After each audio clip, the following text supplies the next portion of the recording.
Qui aurait pu prédire après les 2 premières défaites dans ces phases de poule de Ligue des Champions que l'OM serait deuxième à 1 point du premier Tottenham après 4 matchs. Comme quoi, tu vois, le foot, ça va vraiment très vite. Salutations à toutes et à tous, Steve, supporter of Marseille. J'espère que vous allez bien. Si tu es nouveau sur ma chaîne, l'ensemble de mes abonnés et moi-même te souhaitons la bienvenue. Ici, on parle foot. On va débriefer ensemble ce match. Sporting Portugal, Olympique de Marseille, 4e match de phase de poule de Ligue des Champions. Victoire 2-0 là-bas au Portugal. C'est parti.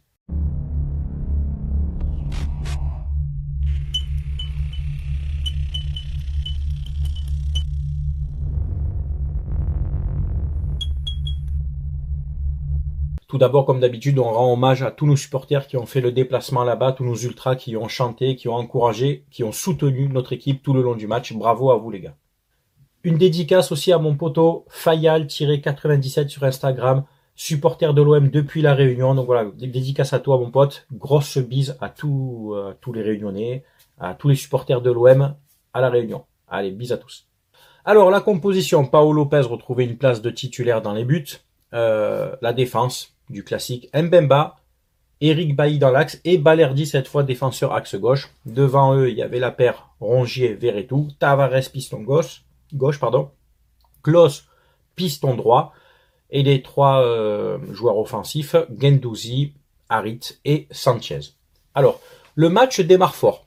L'OM joue très haut, d'accord, dans la surface portugaise, mais les joueurs du Sporting sont plus incisifs, nous mettent des contres un peu plus délicats à gérer. Heureusement, les 3 derrière, Bailly donc dans l'axe, de très bonnes anticipations d'ailleurs, de bonnes récupérations, Mbemba propre aussi, et Balerdi, s'il vous plaît, qu'on peut créditer d'un très très bon match, beaucoup d'interceptions, il a mis beaucoup de rigueur, beaucoup de physique, dans ses interventions sur les joueurs portugais.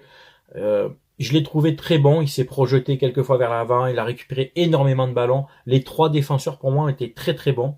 Eric Bailly qui a été remplacé vers l'heure de jeu par Gigot. Bon, à ce moment-là, on jouait à 9 contre 11, donc la défense a été beaucoup moins sollicitée, mais ces 3-là ont fait un très bon match. Les pistons donc Klose et Tavares. Bon, Klose qui retrouvait donc une place de titulaire et du temps de jeu. Bon, c'est de bon augure pour le match dimanche au Parc. Mais un Klose plutôt discret, qui a été dans l'économie des efforts. On a plus souvent joué à gauche sur Tavares, qui lui, on le sait, n'est pas dans l'économie, qui ne triche pas, mais qui par contre a énormément de déchets. Beaucoup de déchets, beaucoup de pertes de balles.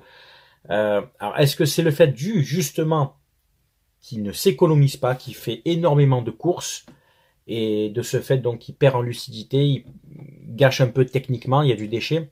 À voir un peu, à essayer parce que c'est un jeune joueur, à le canaliser, à le gérer.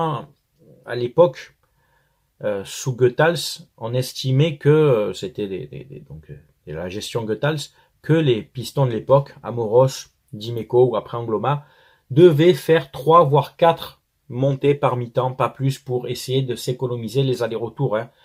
Mine de rien, un terrain, c'est plus de 100 mètres de long. Donc t'imagines à chaque fois, ce sont des accélérations, ce sont de l'explosivité que tu demandes à ton organisme. Et il faut revenir des fois aussi vite, voire plus vite dans le cas d'un contre. Donc peut-être voir un peu à canaliser Tavares ou alors à le faire redescendre pas plus bas que sa ligne médiane.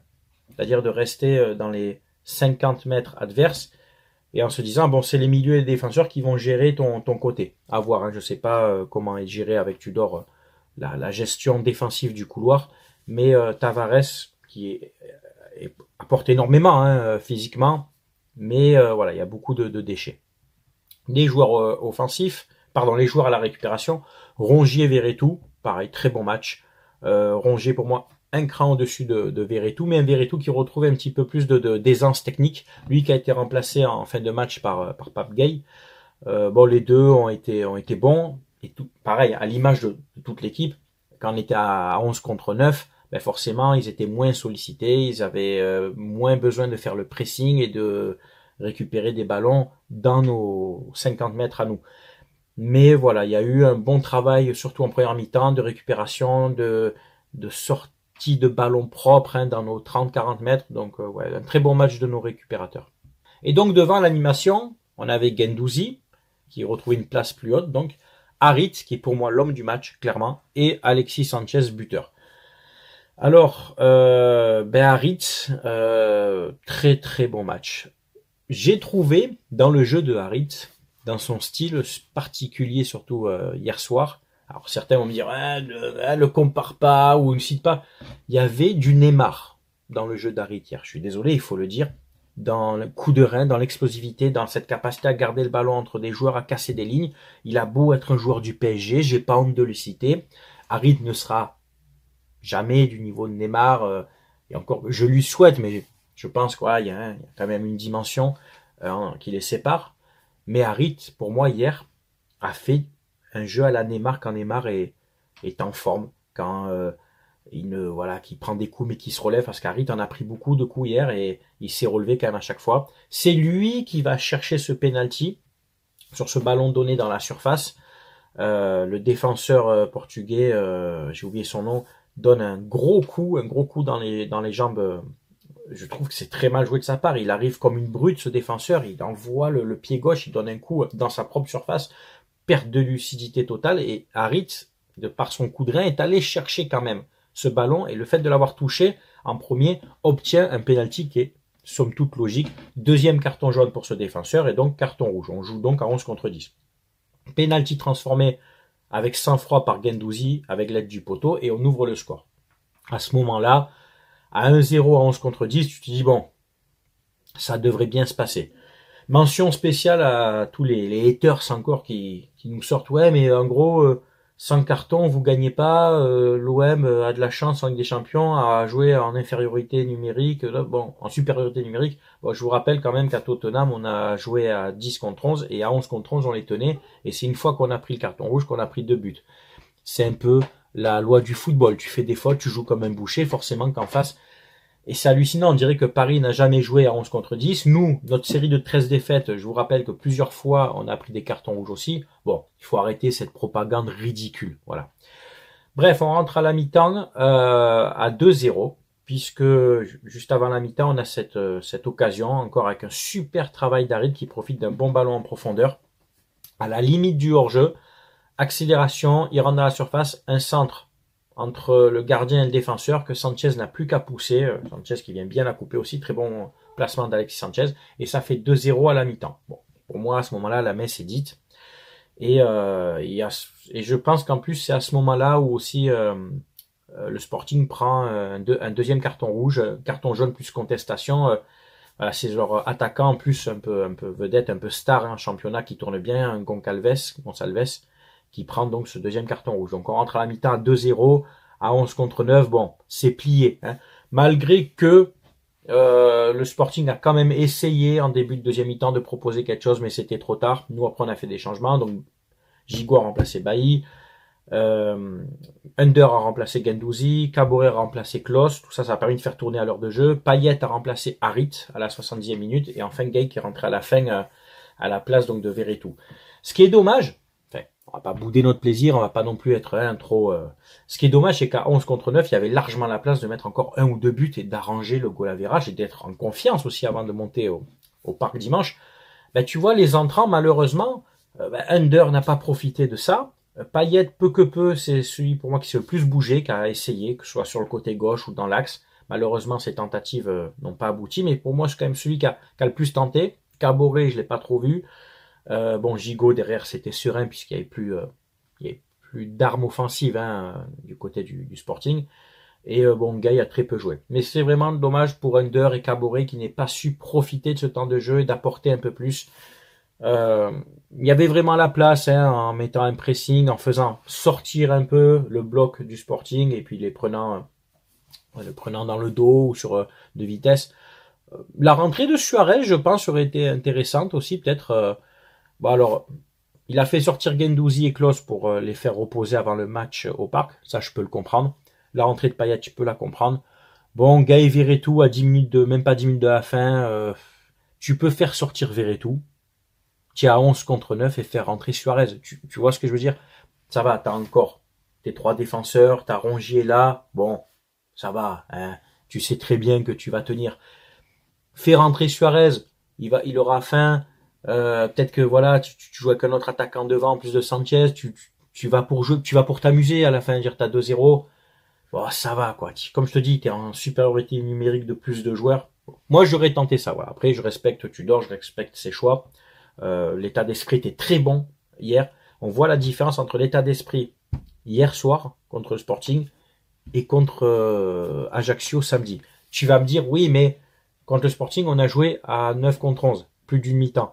D'accord, les gars, mais même dès le début du match, et même à 10 contre 11, le Sporting est meilleur à 10 qu'un Ajaccio à 11, sans manquer de respect aux Corses. Il faut savoir que nous, contre Ajaccio, en jouant avec Gay et Gerson et un Payet qui est pas dans sa meilleure phase, c'est comme si on avait joué à 10 ou 9 aussi. Quand tu jouais Gay et Gerson, qui n'apportent rien, surtout un Gay au milieu, je reviens sur ce match-là vite fait en parenthèse, quand tu n'apportes rien, que tu ne récupères pas de ballon, que tu en perds trop, ce sont tes copains autour qui doivent compenser toutes ces errances, qui doivent compenser ton placement, tes pertes de balles. Eh ben, ils font des efforts en plus que ce joueur-là ne fait pas, et c'est, en plus de jouer avec un mec qui tire à rien, c'est les autres qui s'épuisent. Tu vois ce que je veux dire? Donc, en plus, tu joues c'est comme si tu jouais sans lui, et c'est les autres qui font les efforts. Donc, non, c'est pas tellement le fait que ce soit le Sporting ou Ajaccio. Bien sûr que le Sporting est meilleur qu'Ajaccio, mais c'est l'état d'esprit de départ. C'est la volonté, tu vois. Ce pressing haut, cette justesse technique qu'on n'avait pas contre Ajaccio. Bon, tout ça fait que tu vois des différences. On est donc deuxième avec 6 points. Tottenham a battu Francfort. Donc Tottenham 7, nous 6, le Sporting 6, mais on est meilleur qu'au niveau du goal average et on les a battus 2 fois, donc confrontation directe, on est devant eux. Et Francfort 4 points. Dans ce groupe-là, tout le monde peut encore finir premier. Mathématiquement, tout le monde peut se qualifier. Il reste 2 matchs. On va aller à Francfort et on va recevoir Tottenham pour le dernier match. Je préférerais qu'avant de recevoir Tottenham, nous soyons sûrs mathématiquement d'être qualifiés. Et pour cela, il n'y a pas à chipoter. Il va falloir aller taper Francfort chez eux. Récupérer les 3 points qu'ils sont venus prendre chez nous. On aurait donc 9 points. Francfort serait définitivement éliminé de la course à la deuxième place. Sauf si, bien sûr, et encore que non, il suffit que le Sporting et Tottenham fassent match nul, et Francfort, oui, serait éliminé. Je souhaite même une victoire de Tottenham contre le Sporting. Comme ça, à l'issue de cette 5e journée, Marseille et Tottenham seraient qualifiés mathématiquement. Et le dernier match, tu le joues, mais même si c'est au Vélodrome avec voilà, les supporters et tout, mais sans pression. Une victoire de l'OM à Francfort, et j'y crois. Une victoire de Tottenham contre le Sporting, et on est bien, eux 10 points, nous 9, et c'est terminé. Un autre résultat qu'une victoire à Francfort, un match nul, ou une défaite, ça serait pire encore. Un match nul entre le Sporting ou Tottenham, une victoire du Sporting contre Tottenham, et les cartes sont encore une fois distribuées pour tout le monde. Et après, tu vas galérer le dernier match contre Tottenham à domicile pour essayer de gratter une deuxième place. Vraiment, les gars, la qualif, elle va se jouer à Francfort, absolument, pour être serein. Voilà. C'est tout pour le débrief du match. Ce soir, vous pourrez me retrouver à partir de 21h30 sur le compte Instagram de mon pote, le youtubeur parisien OP du FGS. Certains qui me suivent donc sur Instagram savent que je le suis lui. C'est un très très bon youtubeur du PSG, un ancien qui connaît le parc, qui est allé au parc, hein, tu m'as compris, qui connaît le football. Donc il m'a proposé d'intervenir avec lui pour faire un avant-match, c'est avec très grand plaisir. Vous pourrez donc nous retrouver sur son compte Instagram, OP du FGS. Je vous mettrai en description quand même le lien exact, hein, enfin son adresse exacte, comme ça vous pourrez le trouver facilement. Et puis de toute façon, quand je serai en live, eh ben, vous pourrez forcément, en cliquant sur mon profil, vous retrouver sur son live à lui. Je vous invite à venir nombreux, parce qu'on va vraiment parler ballon et avec un vrai connaisseur du PSG. Voilà. C'est tout pour ce débrief, j'espère qu'il vous a plu. C'est bien entendu à vous de commenter, de donner votre avis, que tu sois supporter de l'OM, du Sporting ou d'une autre équipe. Tu sais qu'avec moi, on respecte toujours les avis de chacun. Voilà. C'était Steve, supporter of Marseille. Portez-vous bien, à très bientôt. Ciao, ciao tout le monde.